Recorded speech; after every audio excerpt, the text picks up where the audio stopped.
Hello students, welcome to this video. In previous video we have seen what is snowflake schema, how that snowflake schema works.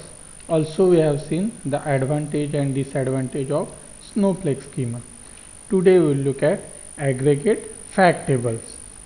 Before going into the details of aggregate fact tables, first we will look at why we need this aggregate fact table. आपण पहिल्यांदा बघणार आहोत की ॲग्रेगेट fact टेबलची गरज काय. समजा आपण एक रिअल वर्ल्डमधलं एक्झाम्पल घेऊया की समजा एखाद्या मॅनेजरला मंथली समरी हवी असेल, then how we get this monthly summary. For that purpose what we have to do, we have to find out all the transaction related to that particular month, then aggregate or take the suppose a particular manager wants to find out the total sale on a particular month, then we have to add the daily sum, okay, day by day, and to get the monthly summary. Suppose means what, we have to add 30 records if we are storing the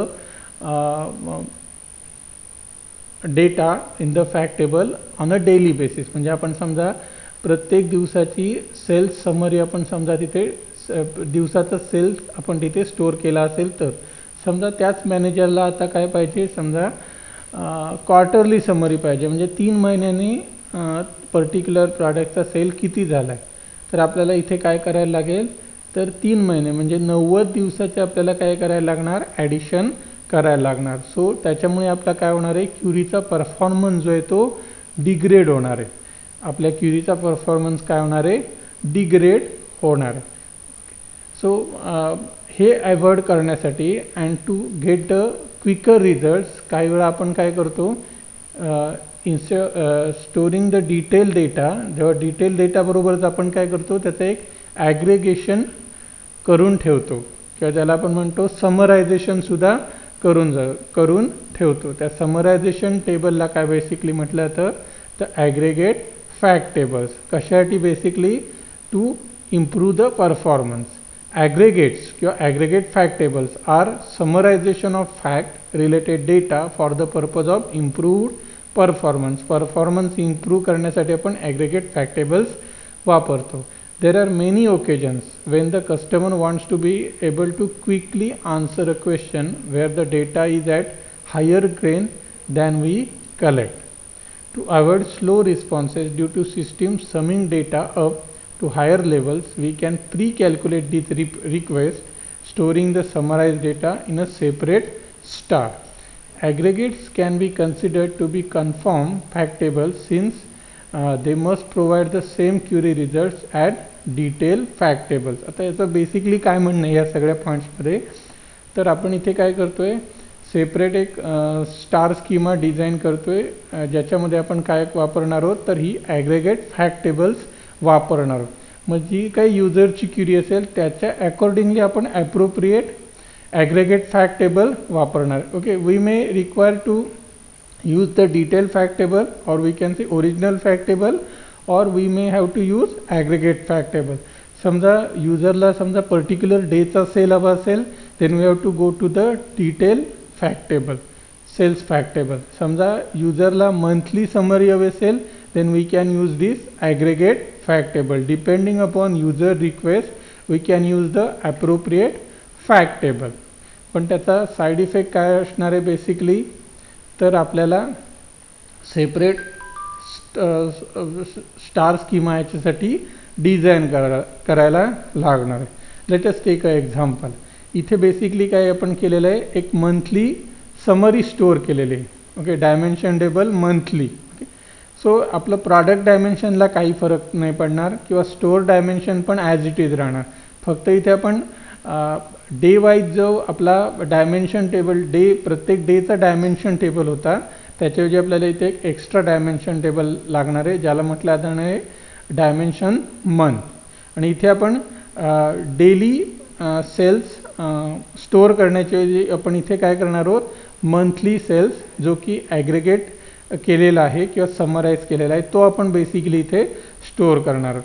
मग इथे काय basically cells month की म्हणजे या dimension month dimension टेबलची की, then product dimension टेबलची की आणि store dimension टेबलची की, आणि इथे जी आहे सेल्स क्वांटिटी आणि सेल्स अमाऊंट ही बेसिकली काय असणार आहे तर त्या पर्टिक्युलर मंथमधली क्वांटिटी ऑफ सेल आणि या त्या पर्टिक्युलर मंथमधली अमाऊंट ऑफ सेल ही असणार आहे. ओके, आपल्या नॉर्मल डिटेल फॅक्ट टेबलमध्ये हे जे दोन ॲट्रिब्यूट्स आहेत त्या काय रिप्रेझेंट करत होत्या तर त्या पर्टिक्युलर डेमधला क्वांटिटी असेल किंवा सेल ची अमाऊंट रिप्रेझेंट करत होत्या. आता आपण इथे काय केलेलं आहे ॲग्रिगेशन केलेलं आहे किंवा summarization. What we have done here, we have done the summarization or aggregation. त्याच्यामुळे हे जे फॅक्ट टेबल आहे ते काय रिप्रेझेंट करते आता तर मंथली समरी आपल्याला इथे काय करायला इथे स्टोअर करायला लागणार आहे. समजा ह्याच्यापासून मला 3 किंवा क्वार्टरली समरी असेल.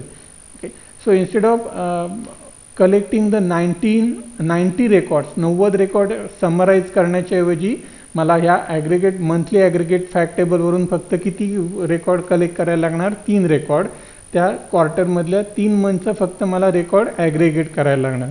सो 90 एंट्री समराईज करण्यापेक्षा इथे मी काय करू शकतो फक्त 3 एंट्री. समजा फॉर एक्झाम्पल फर्स्ट क्वार्टर असेल जानेवारी फेब्रुवारी मार्च तर मला या फक्त 3 महिन्याची जी काही सेल्स क्वांटिटी असेल किंवा अमाऊंट आहे ती ॲग्रिगेट करायला लागणार आहे. त्याच्यामुळे ऑब्वियसली क्युरीचा परफॉर्मन्स जो आहे तो मला फास्ट मिळणार आहे. ओके, सो क्युरीचा परफॉर्मन्स जरी फास्ट मिळाला in spite of this there are some limitations for this aggregate fact tables. काय ही limitation, it must be re-aggregated every time when there is a change in the source data to reflect those changes in the data warehouse.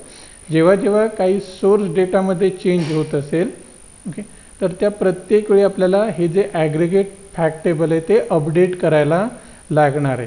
Okay, जेव्हा जेव्हा काही original जो आपला detail data आहे त्याच्यामध्ये समजा काही चेंजेस झाले असतील तर ते चेंजेस अकोमोडेट करण्यासाठी मला इथे काय करायला लागणार आहे हा जो ॲग्रिगेट फॅक्ट टेबल आहे त्याच्यामध्ये अपडेशन करायला लागणार आहे.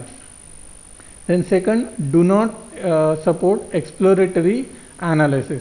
म्हणजे समजा मंथली मी इथे सेल्स स्टोअर केला असेल ओके तर I cannot go from monthly to weekly. म्हणजे मला समजा मंथली ते सेल्स आहे तर त्याच्यावरनं मला परत अजून डिटेलमध्ये म्हणजे मे बी वीकली सेलमध्ये इथे मला सेल फाइंड आउट करण्यासाठी जाता येणार नाही. ज्याच्यामुळे एक्सप्लोरेटरी ॲनालिसिस हे पॉसिबल नाही आहे with the help of aggregate fact table. मला समराईज डेटापासून डिटेल डेटामध्ये पुन्हा जाता येत नाही. That is a problem with this fact table. मग त्याच्यासाठी ऑप्शन काय तर I have to go to the detail fact table. Okay, म्हणजे आपला जो पूर्वीचा स्टार स्कीम आहे त्याप्रमाणे. Narrow capability leads to limited interactive use. Interaction याच्याशी पॉसिबल आहे. म्हणजे आता समजा मी 3 महिन्याचा डेटा मी ॲग्रिगेट केला असेल तर इंटरॅक्टिव्ह यूज म्हणजे काय तर 3 महिन्यावरून मला मंथली समरी हवी असेल, मंथली समरीवरून मे बी वीकली समरी हवी असेल तर तशा प्रकारचं इंटरॅक्टिव्ह यूज या ॲग्रिगेट फॅक्ट टेबलच्या बाबतीत पॉसिबल नाही आहे. Okay, so these are the limitations of this aggregate fact table. जरी आपल्याला क्युरीचा परफॉर्मन्स जरी क्विकर मिळत असला तरी आपल्याला ह्या लिमिटेशनसुद्धा कन्सिडर करणं आवश्यक आहे when we are designing the aggregate fact table. The next video will look at another schema that is called as a fact constellation schema. Thank you.